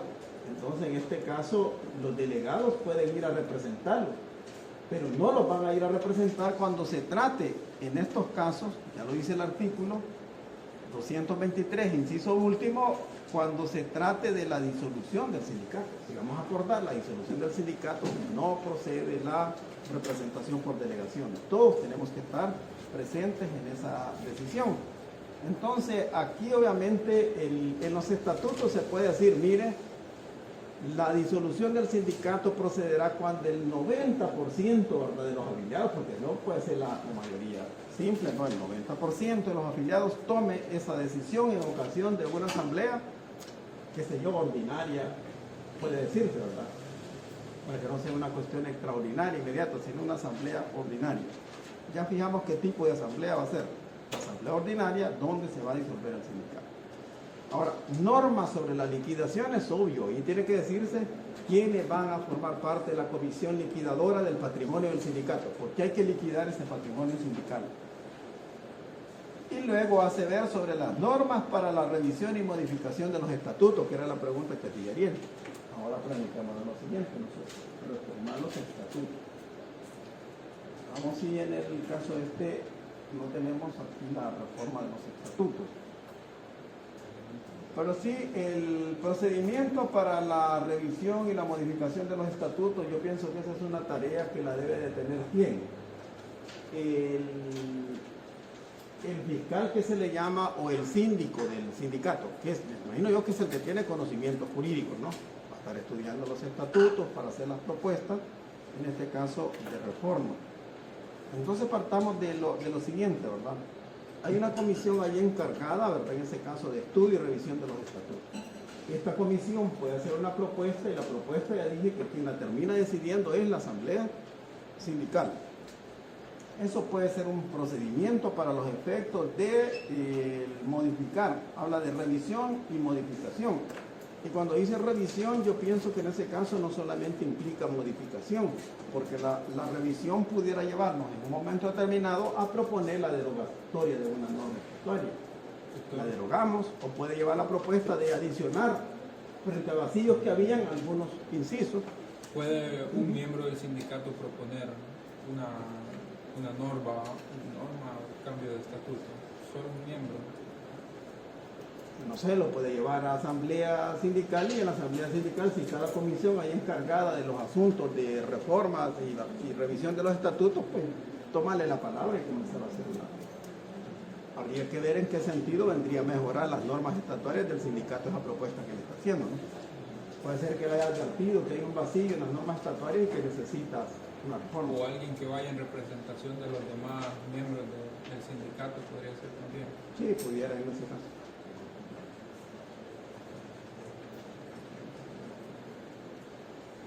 La asamblea podrá adoptar otras prescripciones que se estimen convenientes para mejorar el funcionamiento del sindicato. ¿Cuáles pueden ser? Cuando nos pongamos a discutir aquí temas sobre los equipos de la Liga Española, no vamos a llegar a ningún acuerdo, ¿verdad? Que nos pongamos a discutir temas religiosos aquí, que nos pongamos a discutir temas de partidos políticos, ¿creen ustedes que pueden ser opciones que se les puede decir a la asamblea sindical que en ese caso no estaría, ¿verdad? Las prescripciones que puede adoptar la asamblea están prohibidas, ¿verdad? En asambleas o discusiones que hay en este sindicato, los temas políticos partidarios, en el caso de los temas religiosos y otras cosas que inciten al fanatismo a las personas. Yo creo que allí habría que cerrar este tipo de asunto, ¿no?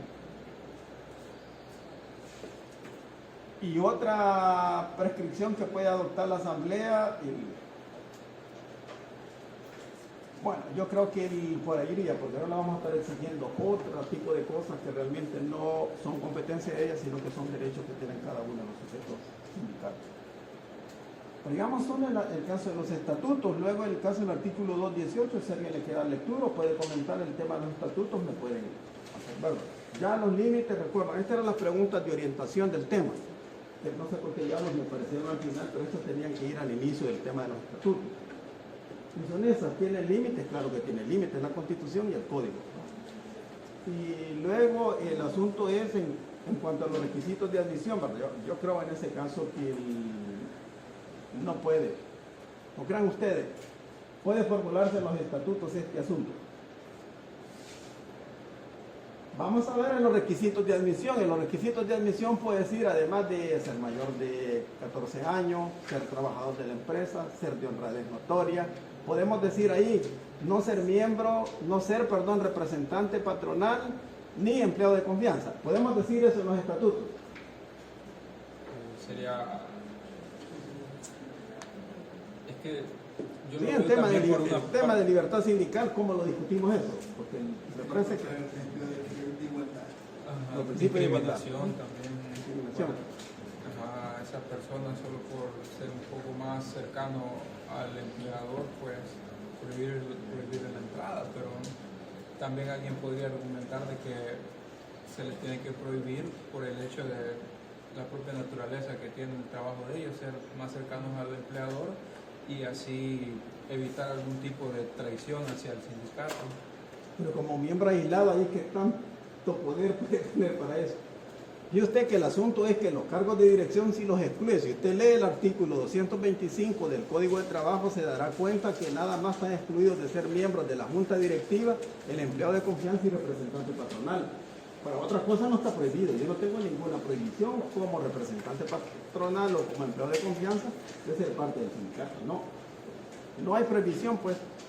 Y yo pienso que los estatutos no tendrían por qué regular eso, por lo que ustedes mismos decían, violenta un principio de igualdad, porque para mí no es proporcional, en otras palabras, el argumento de decir va a venir a dañar al sindicato. Si es que no está presente en un cargo de dirección, no es él quien toma decisiones o que ejecuta las decisiones, porque al final de cuentas lo que hace la Junta Directiva es ejecutar las decisiones que se toman en asamblea. Y ese solo voto no hace nada. Eso yo no lo veo como problema.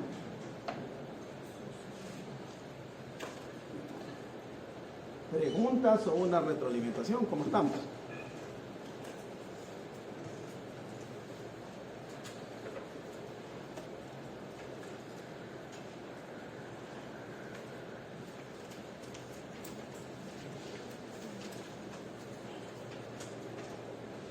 ¿Cómo estamos ahí, Gerardo? Pregúntate. Yo me estaba ahí tocando las cosas de ustedes y el celular mío lo dejé en el carro. Yo sé que me avisen. Las 5:52 son las. Vamos a ver que no me haya mandado otras cosas. ¿Va? ¿Tiene ahí, doctor? El pueblo contra la democracia. Lo compré en Amazon.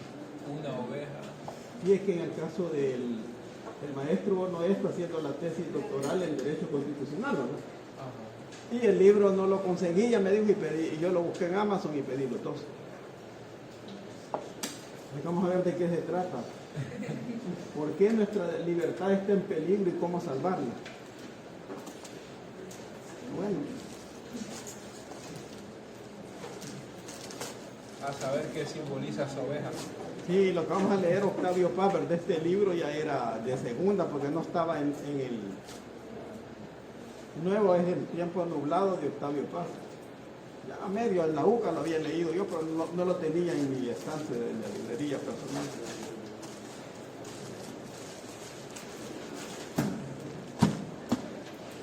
Bueno, el comentario es hasta ahí, o necesidad de retroalimentación.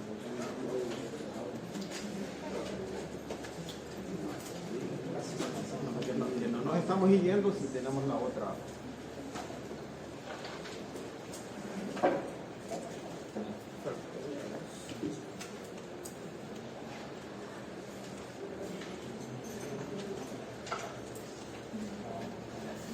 Habían dicho que faltan unos minutos. 6 minutos faltan. Sí, aquí tenemos el otro. Estamos hablando del acto constitutivo, de los estatutos, de personalidad jurídica, que son los tres requisitos son los tres requisitos de forma. Un sindicato tiene requisitos de fondo, requisitos de forma. Este es otro requisito de forma. En caso de la personalidad jurídica. Entonces la personalidad jurídica, pues, bueno, aquí tienen una parte introductoria que hace referencia a lo siguiente. Digamos, se ha pretendido decir de que la fiscalización del Estado en lo que respecta a las asociaciones profesionales violenta la libertad sindical. Sin embargo, yo creo que el Estado perfectamente puede hacer esta vigilancia también de que los sindicatos cumplan con las normas, porque ya dije anteriormente, los sindicatos son entes autónomos pero no soberanos. Por lo tanto, no pueden estar por encima de la Constitución ni de las leyes, así que el Estado tiene que vigilarlo. Siempre y cuando el objetivo de la fiscalización sea garantizar la libertad sindical, es decir, que el sindicato no esté violentando libertades sindicales, porque en las normas estatutarias ya vimos que pueden haber vulneraciones de derechos fundamentales como es la igualdad. Entonces, eso sí lo puede fiscalizar el Ministerio de Trabajo y Previsión Social, pero no caer en otro tipo de práctica. Luego lo que nosotros tenemos acá, y bueno, que es una definición, que es una personería jurídica, ¿no? Que va a ser la actitud legal que tiene el sindicato a ser sujeto de derechos y obligaciones, y asimismo tener la capacidad para comparecer en juicio. Recordemos que para contratar el sindicato debe tener personería jurídica. Entonces es bien importante tener en cuenta, ¿verdad? Además de eso, el sindicato es responsable frente a terceras personas. Ahora, veamos qué derecho le otorga la personería jurídica al sindicato. Al sindicato. ¿Qué derecho le otorga al sindicato la personería jurídica? Vamos ustedes, primero hemos dicho que los sindicatos defienden los derechos de los trabajadores, que pueden defender frente al Estado, frente al empresario. Entonces eso significa que lo puede hacer desde el punto de vista cuando tenga personería jurídica. Celebrar los contratos colectivos los va a celebrar cuando tenga personería jurídica. Si el sindicato no tiene personería jurídica, el empleador no está obligado a negociar con él contratos colectivos. También puede fiscalizar el cumplimiento de las leyes de trabajo. Es una de las atribuciones que tiene el sindicato, velar por el cumplimiento de las leyes, no solo velar y denunciar. Velar por el cumplimiento y denunciar el incumplimiento de normas laborales. Es algo que le corresponde al sindicato. De hecho, esto se puede confrontar con el artículo 228 del Código de Trabajo. Y otra de los derechos que le da, pues obviamente administrar su patrimonio y otras obras sociales. Es un derecho que tendrá el sindicato a partir de la obtención de personería jurídica. Por eso es que son requisitos de forma, ¿verdad? Los requisitos de fondo es obvio, ¿no? Tener calidad de trabajadores, si son sindicatos de empresa, que la finalidad sea defender el estudio y mejoramiento de las condiciones económicas, pero los requisitos ya de forma para darle formalidad al sindicato, pues obviamente que van en esta perspectiva, ¿no? Quizás con esto vamos a cerrar las clases de existencia. Las clases de existencia del sindicato pueden ser real, legal. La existencia real del sindicato, ¿quién se la da? El acto de constitución y el acta de fundación solo le da existencia real, ¿verdad? Llegó el notario, llegó un delegado del Ministerio de Trabajo y Previsión Social a ver en este caso el acto de fundación del sindicato. Eso se lo da, hemos dicho, la existencia real, pero la existencia legal se la dan los estatutos, ¿verdad? Se la da, la personería jurídica y la aprobación de los estatutos que llevan ahí. Ahora, el caso del efecto que produce la existencia real, ya lo hemos dicho, que es el artículo 214, inciso último, que decía que el número de 35 trabajadores como máximo de fundadores de un sindicato tenían por el término de 60 días el fuero sindical. Bueno, dejemos el procedimiento para la siguiente sesión. No sé si hay preguntas y si no, nos vamos a ver en la otra.